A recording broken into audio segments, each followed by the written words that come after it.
What's going on, guys? Today I'm going to show you exactly what it's like to drive the all-new Maserati MC20 from a first-person point of view. The MC20 is powered by a 3-liter twin-turbocharged V6, making 621 horsepower and 538 pound-feet of torque. It's actually referred to as the Nettuno engine, the first fully in-house Maserati-made engine in over 20 years.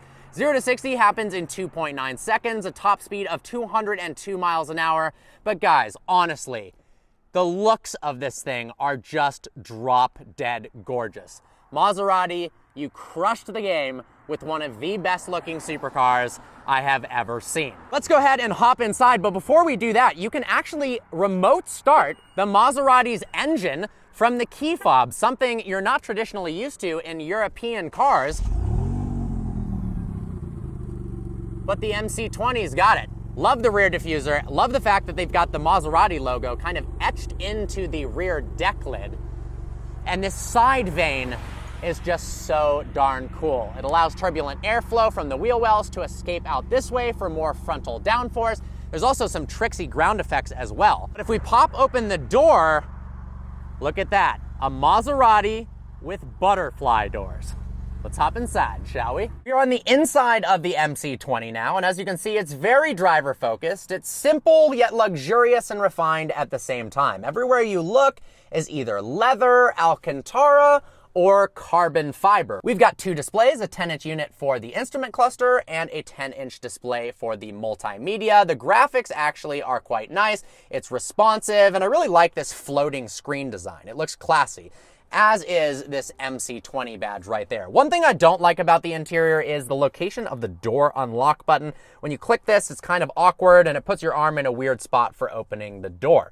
Now right here, you can see this has the upgraded Sonos Faber system, a 12-speaker audio system that sounds phenomenal. We've also got this beautiful carbon fiber steering wheel with a dedicated stop-start button for the first time in a modern-day Maserati, and a dedicated launch control button. We'll go ahead and fire up that twin-turbocharged V6. And it's going to start the car off in GT mode. So you can choose between 5 different modes using this toggle right here, which was actually designed based on luxury watches. Reminds me of a Yachtmaster 2 from Rolex. Turning it to the left once brings you into wet mode. We've actually got a new display for the instrument cluster. Go back over to GT, once more to the right for sport mode. Now, if you hold it for 2 seconds, it will go into Corsa mode, which is my favorite mode. It's the most race-inspired. It's got a horizontally oriented tachometer that looks amazing. Traction control is reduced a little bit. It says ESC off right there. Shifts are faster, throttle response is better, and the valves are open. Now, if we hold this for 5 seconds, it will actually bring it into ESC off mode, which essentially is a full death mode. So we're gonna put it back into Corsa mode. Now there's also a button right here when you're in Corsa to make the suspension softer, even if everything is in the full tilt race setting. We've got a button to change between manual and automatic, as well as reverse right here. We've actually got a pretty decent backup camera. Now, interestingly, there is a digital rear view mirror. If you go like this, it shows an actual rear view mirror, but the glare is so bad out of that rear window, and the visibility is so lackluster that having this is honestly an awesome treat. Another thing I don't like about the interior is these are horribly cheap plastic for the turning indicator and the windshield wiper. I also don't like the fact that the paddles are mounted on the column. So if you're rotating the wheel, the paddles don't go with you. So you're kind of grabbing for air if you're in the middle of a corner and you need to shift. The seats are comfortable, but they're not as supportive as I would like. Let's go ahead and put it in drive and show you exactly what it's like to drive the MC20 from a first-person point of view.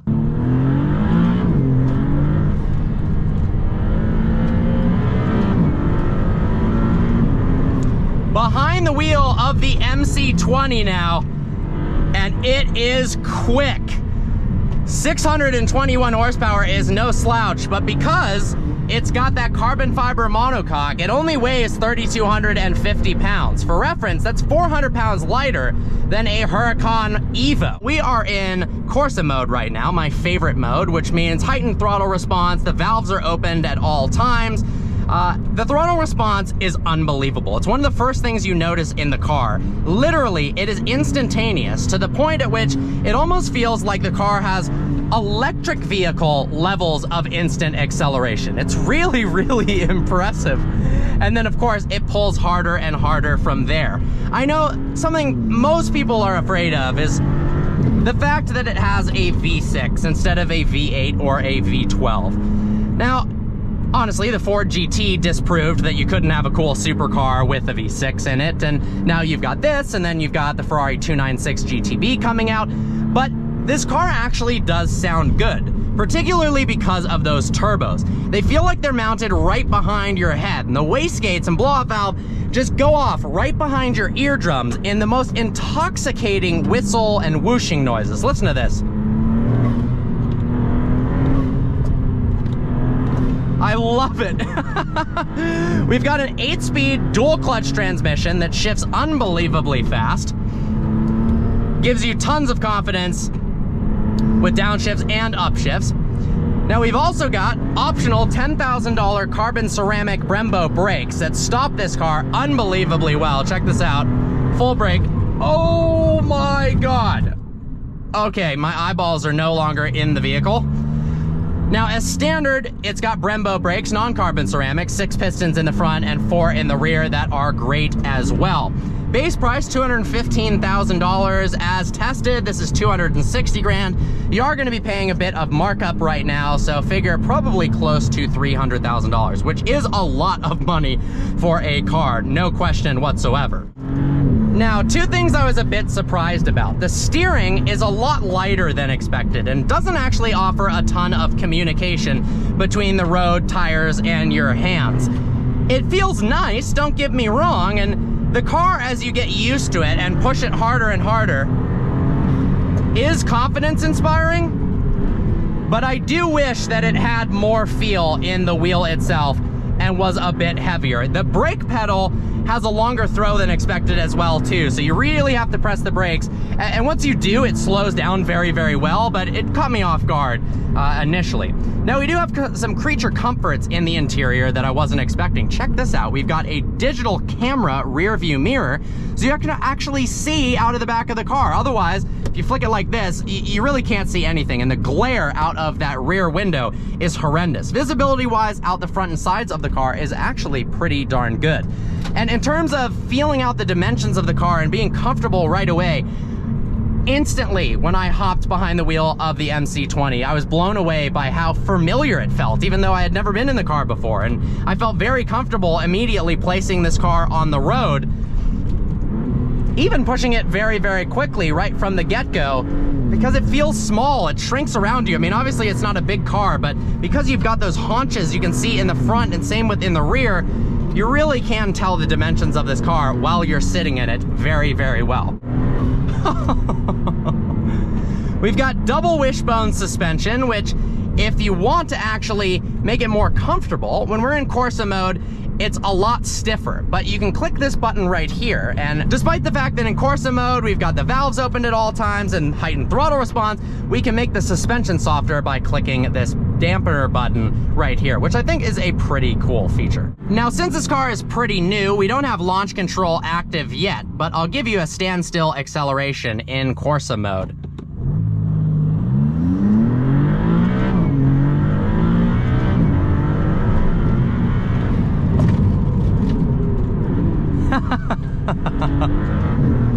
Man, this car is good.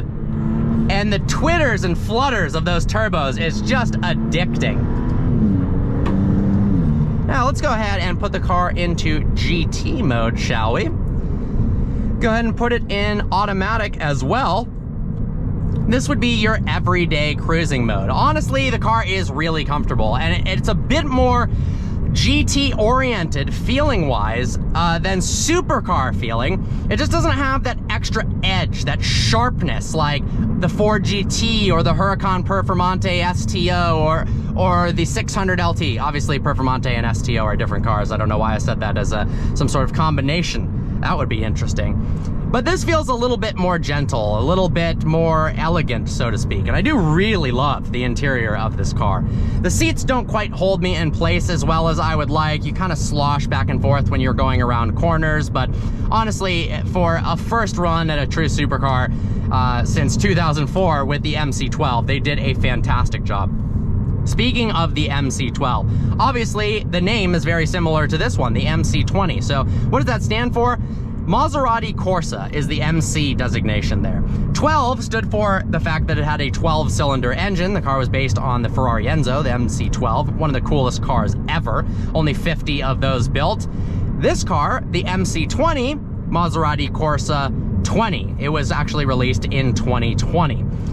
Now, interestingly enough, the MC12 marked Maserati's return to racing after 37 years, and we're believing that the MC20 is actually a bit of a reveal that Maserati is getting back into racing as well, which would be really cool using this carbon fiber monocoque chassis. Now, speaking of the chassis, let's see what it's like accelerating full throttle in GT mode. Notice how the dash is much different than before, but man, still absolutely pulls.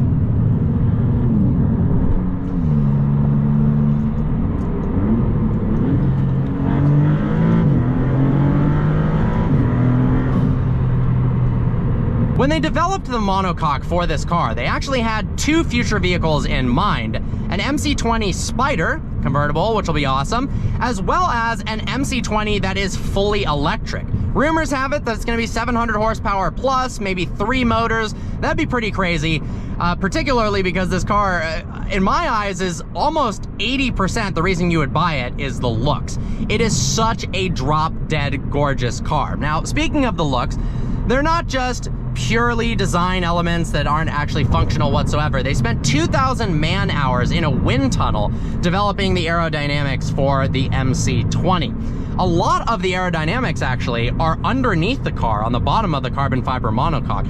It actually has this hump design where it lowers down right where the axle is in order to channel air out to the wheels for cooling of the brakes. The air also pushes that turbulent airflow in the wheel wells out of those vents in the side of the car that not only look brilliant, but they're also functional for increasing downforce. You'll notice in the back of the car, we've got an integrated spoiler, very classy, subtle, I really like it. But yeah, most of the downforce comes from the ground effects. I love the vents on the hood, the side air intakes that you can actually see in the side view mirror. They are massive. Just such a beautifully and well-designed car. Honestly, the interior looks really nice as well. It's simple, and honestly, if you had maybe a Ferrari badge here or a Pagani badge, it would feel more premium than...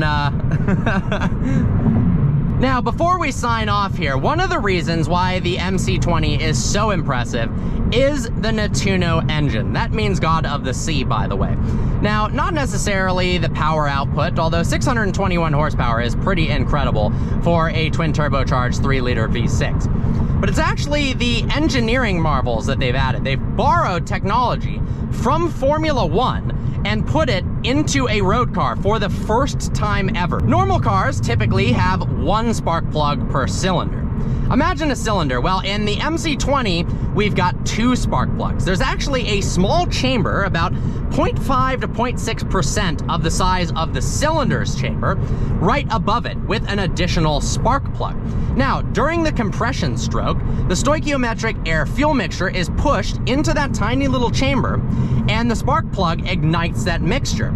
The explosion is sent through these really accurate vanes that spread a flame perpendicularly throughout the cylinder and cause rapid and really fast complete combustion. Now, because of that, Maserati claims there's a huge reduction in the likelihood of knock. Now, due to that, they can increase the compression ratio by 15%. They also use both direct injection and port injection at the same time. They can be used individually or simultaneously to reduce noise at low RPM, but also to increase fuel economy all at the same time. Pretty tricksy stuff. It's unbelievably complicated, and I'm very impressed that Maserati developed their first in-house engine for the first time in 20 years, and they're using F1 technology that no other auto manufacturer has ever used before in a road car. honestly really, really epic.